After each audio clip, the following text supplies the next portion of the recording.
बिस्मिल्लाहिर्रहमानिर्रहीम। अस्सलाम वालेकुम। इस उम्मीद के साथ कि आप जहाँ भी होंगे खुश भी होंगे और महफूज भी होंगे।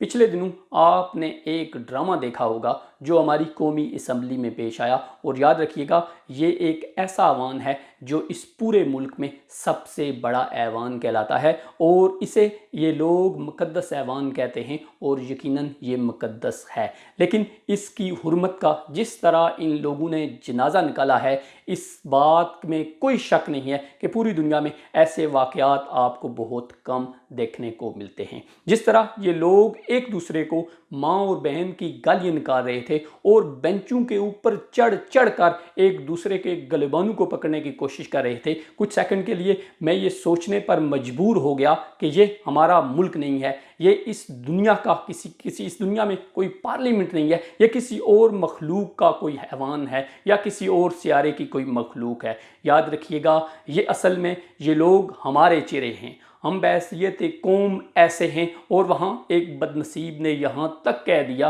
कि ये हमारा कल्चर है। याद रखिएगा गाली गलोच किस कौम का कल्चर हो सकता है? आप इसे किसी हद तक निकालते हैं, लेकिन कोई भी एक तहजीब याफ्ता कौम कैसे जस्टिफाई कर सकती है कि ये गालम गलोच जो है हमारा कल्चर है? ये उस साहब का ख़ानदानी कल्चर हो सकता है, ये उसके गांव का कल्चर हो सकता है, या ये उसके कबीले का कल्चर हो सकता है। यकीन कीजिए ये मेरी कौम का, ये मेरे मुल्क का कल्चर नहीं है। अब मैं उन लोगों से पूछना चाहता हूँ कि जिन लोगों ने इसे इस ऐवान में भेजा, जब ये अपने घर में जाए, जब ये अपनी टेरिटरी में जाए, तो वहाँ इसको जूते पड़ने चाहिए। बल्कि इन तमाम लोगों को जिन्होंने ये पूरा ड्रामा असम्बली में रचाया, इन सब को अपने अपने इलाकों में अपने अपने लोगों से और अपने अपने वोटरों से जूते पड़ने चाहिए, ताकि आइंदा के लिए इन्हें कुछ सबक मिल सके।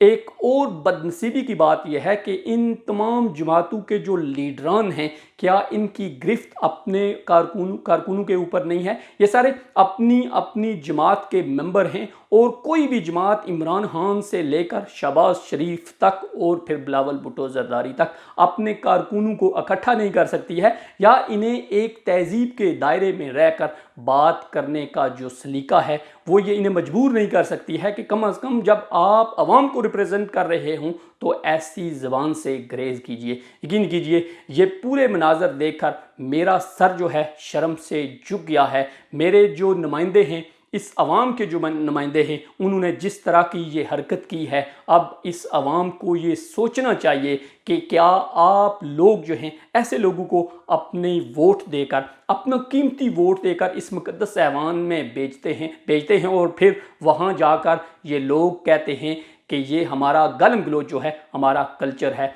और एक दूसरे के ऊपर फाइलें फेंकते हैं, एक दूसरे को नंगी नंगी गालियां देते हैं, और फिर इसके ऊपर पशेमानी का इज़हार भी नहीं करते हैं, बल्कि बड़ा प्राउड और फ़ख्र फील करते हैं कि हमने अपनी पार्टी के लिए, अपने मुल्क के लिए, बल्कि अपने लीडर के लिए एक दूसरे को गंदी गंदी गालियां दी हैं। याद रखिएगा इससे पहले भी इस मुल्क में ऐसा होता रहा है। क्या वो सही कर रहे थे या आप सही कर रहे हैं? अगर आप भी उनके नक्शे कदम पर चल रहे हैं तो यकीन कीजिए आप में और उनमें कोई फ़र्क नहीं है, और आप अपने इस एक्ट को कभी भी उनके साथ रिलेट करके जस्टिफाई नहीं कर सकते।